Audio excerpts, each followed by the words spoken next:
ଦୁଇଟା ହେଲାଣି। ଆଜି ଆମର ମ୍ୟାଗି କରି ଖାଇଛୁ। ଆଉ ରୋଷେଇ ହେଇନି ଆହୁରି ଏପର୍ଯ୍ୟନ୍ତ। ଗ୍ୟାସ୍ଟା ସରିଲା। ଆଉ ତାଙ୍କ ସାଙ୍ଗ ଘରୁ ଏବେ ଯାଇକି ନେଇକି ଆସିଲେ। ଥାଉରେ ରୁଦ୍ର ମୁଁ ଟେକି ରେ ଇଏ ରୁଦ୍ର ଆମର ସବୁ କାମ ଉଠି ଛାଡ଼େ ମୁଁ ଛାଡ଼େ ଛାଡ଼େ ଭାଙ୍ଗିଯିବ।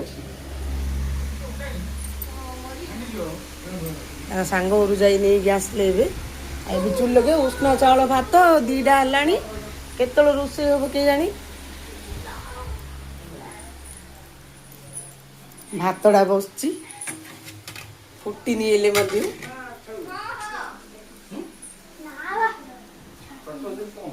ନା ନା ଟେକି ଦଉଛି ରୁଦ୍ର କି ଟେକି ଦଉଛି। ତା ପିସା ଧରିଛନ୍ତି ସେ ହେଲେ ବି ଧରିକି କହୁଛି। ଏତେ ସମୟ କିଏ ଏତେ ଲେଟ୍ କିଏ? ହଁ ବଇଥିଲି ବଇଆର ଦୁଶୁଛି ଆଉ ତମ ମୁହଁଟା ଆଗେ ଦୁଶୁଛି ବଇଆର। ଏବେ ଘଣ୍ଟାଟେ ଲାଗିବ ଭାତଟା ବନେଇବା। କେତେ ସମୟ ଲାଗିବ ଏବେ? ପୁରା ଭୋକ ହେଇଲାଣି। ଆଉ ତ ଲେଟ୍ ହେଇଗଲାଣି। ଭୋକ ଲାଗିଲାଣି ରୁଦ୍ର? ତାର କଥା ବାହାରୁନି ପାଟିରୁ। ଆଉ ରୋଷେଇ ବି କରିଦେଲିଣି।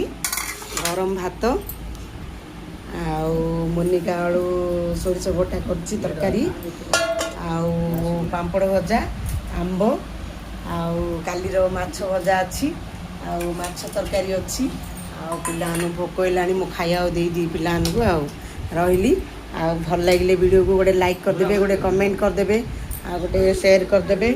ଆଉ ୟୁଟ୍ୟୁବରୁ ଦେଖୁଥିଲେ ସବସ୍କ୍ରାଇବ୍ କରିଦେବେ, ଫେସବୁକରୁ ଦେଖୁଥିଲେ ଫଲୋ କରିଦେବେ। ଆଉ ପୁରା ରୁଦ୍ରକୁ ଭୋକ ହେଇଲାଣି ତା ପାଟିରୁ କଥା ବାହାରୁନି। ଆଉ ମୁଁ ଯାଉଛି ଖାଇବାକୁ ଦେଇଦେବି ରୁଦ୍ରକୁ। ଆଉ ପ୍ରିୟା ବାଢ଼ ଦେଉଛି।